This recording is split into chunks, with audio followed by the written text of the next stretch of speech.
My marriage didn't fall apart in a bedroom or over a phone call. It unraveled in a Reddit comment section, where my husband explained who I was to strangers instead of speaking to me. And they listened.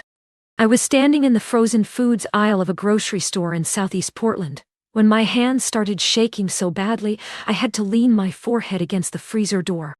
The phone in my palm felt heavier than it should have, like it was pulling me downward, and my first thought was not anger or betrayal, but a strange, quiet fear that my life had been rewritten without me noticing. I remember thinking that whatever I was about to read had already happened, and I was just late to it. I had opened Reddit by accident, the app still logged into my husband's account because he had borrowed my phone the night before when his battery died. I did not snoop, at least not at first. I was scrolling mindlessly while waiting for him to text me back about what brand of coffee he wanted. Then I saw a post title that felt too familiar. Something about a controlling wife, emotional exhaustion, walking on eggshells. The details were vague enough to be anyone, but the timing was wrong. The phrasing was wrong, and the pit in my stomach knew before my brain did.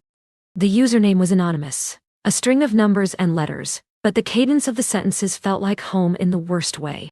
He always used commas where other people used periods, always softened accusations with disclaimers, always framed himself as confused rather than angry. I told myself I was being paranoid, that marriage trains you to see yourself everywhere, but my thumb kept scrolling even as my chest tightened. By the third paragraph, I knew it was him, and by the fourth, I knew this was not a vent but a performance. He described our arguments like case studies, removing context, rearranging timelines, omitting his silences and his disappearances, highlighting my reactions as if they were spontaneous eruptions rather than responses. He wrote about my anxiety without mentioning the year his job disappeared, and I worked double shifts to keep us afloat. He wrote about my questions without mentioning the nights he came home smelling like a bar and said nothing. He called me controlling because I asked where the money was going. He called me unstable because I cried when he shrugged instead of answering. I stood there reading while strangers dissected me, labeled me, reduced me to a trope they recognized from other posts. Narcissist came up more than once. So did emotionally abusive, so did run. They spoke with confidence that stunned me, with the authority of people who believed pattern recognition was the same as truth. Thousands of upvotes rose next to comments telling him to leave, to protect himself, to document everything, in case I tried to ruin his life. What hollowed me out was not the cruelty. It was the certainty. They were not asking questions. They were not wondering. They were concluding. And beneath many of those comments, my husband replied. Calm, polite, grateful. Thank you, that helps. I hadn't thought of it that way. I guess I needed to hear that. Each response felt like a small erasure, a public nod in agreement that confirmed their version over mine. What struck me most was how intimate it all sounded. He was telling them things he had never said to me. Not in anger, not in honesty, not even in passing. He explained his fears to strangers with a patience I had begged for at our own kitchen table. He clarified his feelings in long paragraphs, while my questions at home were met with shrugs or silence. It wasn't just that he talked about me. It was that he talked instead of me. As if the marriage worked better when I wasn't there to complicate it with my presence, my tone, my memory. Reading his replies, I realized he wasn't asking for advice. He was auditioning for sympathy, for validation, for a version of himself that didn't have to answer to the woman sleeping beside him. I closed the freezer door and pushed my cart to the side, suddenly aware of how loud the store was, the beeping scanners, the chatter, the music overhead pretending cheer. I walked out without buying anything and sat in my car with the rain streaking the windshield, rereading the post until the words blurred. I did not call him. I did not cry. I just watched my breathing slow as something inside me hardened into clarity. When I got home that evening, Daniel was on the couch with his laptop, looking tired in the way that always used to make me soften. He asked if I found the coffee and I said I forgot, which was true in a way that mattered. We ate dinner in near silence, his knee bouncing under the table, my mind replaying his sentences in a different voice. I wondered if he had already decided to leave, or if this was part of deciding, crowdsourcing my worth like a faulty product. That night, while he slept, I opened his laptop. I did not feel guilty, which surprised me. I felt methodical, like someone collecting evidence after an accident. The Reddit tab was still open. The post updated with new comments, new advice, new sympathy. I scrolled through his replies and saw the pattern clearly now. How he steered the narrative gently. How he corrected anyone who defended me.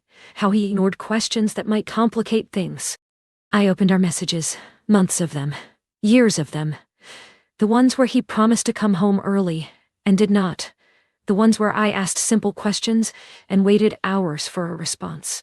I took screenshots slowly, deliberately, choosing moments that showed tone, timing, absence.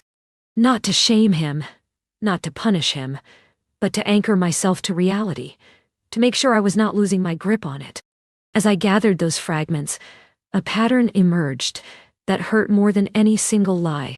This wasn't the first time he had outsourced our marriage. He had done it quietly with coworkers, with friends' wives, with anyone willing to listen to his half-finished sentences. Reddit was just the first place where I could see it in writing. I understood then that this wasn't about conflict avoidance. It was about control. About shaping the story before I ever had a chance to speak, so that if I finally did, I would sound unreasonable by comparison. The realization didn't make me cry. It made me still. In the morning he kissed my forehead and left for work, telling me we would talk later, which had become his way of ending things without ending them. I spent the day moving through the apartment like a guest, noticing details I had stopped seeing. The crack in the bathroom tile, the plant I kept alive by myself, the bookshelf, where my books leaned toward each other as if for support. Every few minutes, my phone buzzed with Reddit notifications I should not have been receiving, replies to his post. Advice he was absorbing while living next to me. By afternoon, something shifted from numbness to resolve. I created a new account, anonymous, unremarkable, the kind no one would question. I read his post again, this time not as a wound but as a document, noting where the truth bent, where it broke. My hands were steady now as I started drafting. Not an attack, not a rant, just context, just facts, just screenshots with dates and timestamps. I hesitated before posting, not because I was unsure, but because I understood what this meant. Once the story was no longer his alone, once the crowd saw the other angle, there would be no going back to the quiet version of our marriage. I took a breath, listened to the apartment hum, and pressed submit. For a while, nothing happened, and the silence felt louder than the grocery store ever had. I sat on the edge of the bed refreshing the page, watching my own heartbeat in the rhythm of the screen updates, wondering if I had miscalculated, if people would dismiss me as fake or bitter or worse, as exactly the person he had described. I imagined Daniel seeing it first, his face tightening, his fingers hovering over the keyboard, as he decided whether to deny me or disappear. Then the comments began to change. Watching that shift was surreal, like seeing a tide turn in real time. The same people who had diagnosed me hours earlier were now backtracking, editing their certainty, some even apologizing. Not to me, but to the idea of fairness they realized they had abandoned. It was unsettling how easily the narrative could flip, how fragile their convictions had been all along. And that was when it fully landed. This was never a court I wanted to win in. If strangers could dismantle me so confidently, they could just as easily rebuild me into someone else entirely. The damage wasn't undone by their doubt. It was confirmed by how quickly they moved on. At first it was subtle, questions instead of conclusions, people asking for clarification, noticing gaps, comparing timelines. Someone pointed out how long his reply delays were, how often my messages ended with a question mark, and his ended with nothing. Another noticed the way his story framed my reactions without showing what provoked them. The certainty started to fracture, and with it, the tone. Within an hour, the top comments were different. "I'm not saying she's perfect," one person wrote, "but this isn't what abuse looks like." Another said something about emotional neglect being quieter but just as damaging, and for the first time since finding the post, I felt seen by a stranger in a way that did not require me to be reduced. The same crowd that had told him to run was now advising him to take responsibility, to stop rewriting events to avoid discomfort. Daniel's replies stopped. I watched the thread like it was a live broadcast of a trial I had never agreed to attend. My username was dissected, my screenshots verified by armchair analysts who seemed to enjoy the shift as much as the outrage before it. A few accused me of manipulation, of course, but they were drowned out by people telling him to apologize, to log off, to have a real conversation offline. Someone even asked if he realized his wife could read this, and that comment stayed unanswered. That was when my phone rang. His name on the screen made my stomach tighten, but I let it ring out. He texted instead, short messages, asking if we could talk, saying there had been a misunderstanding, saying the internet was blowing things out of proportion. I stared at the words and felt an unfamiliar calm, the kind that comes when a decision has already been made somewhere deeper than language. I did not reply. I opened the closet and pulled out the suitcase we used once a year to visit his parents, the one with the broken zipper we always joked about replacing. I laid it on the bed and started folding clothes with care, not in a rush, not dramatically, just methodically, like I was packing for a trip I had been planning in secret. Each item felt lighter than I expected, as if it had been waiting for this. As I packed, I kept refreshing the thread, watching advice turn into regret, watching people tell him that public sympathy is not intimacy, that crowds are not counselors. Someone wrote that once you invite strangers into your marriage, you cannot be surprised when they rearrange the furniture. I almost laughed at that, a soft sound that startled me in the quiet room. Daniel came home early. I heard the door before I saw him, his footsteps hesitant, his voice calling my name like a question. He stood in the doorway of the bedroom when he saw the suitcase, his face pale in a way I had never seen before.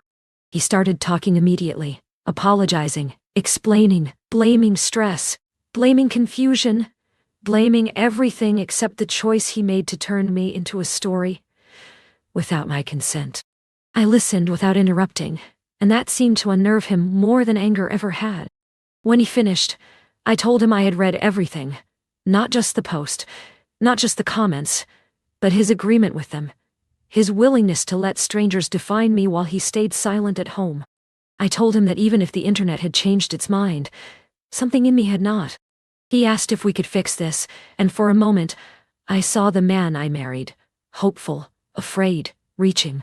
But I also saw the months of being edited out of my own life, the way he found his voice everywhere except with me. I told him I needed space, and I meant it in the most literal way possible.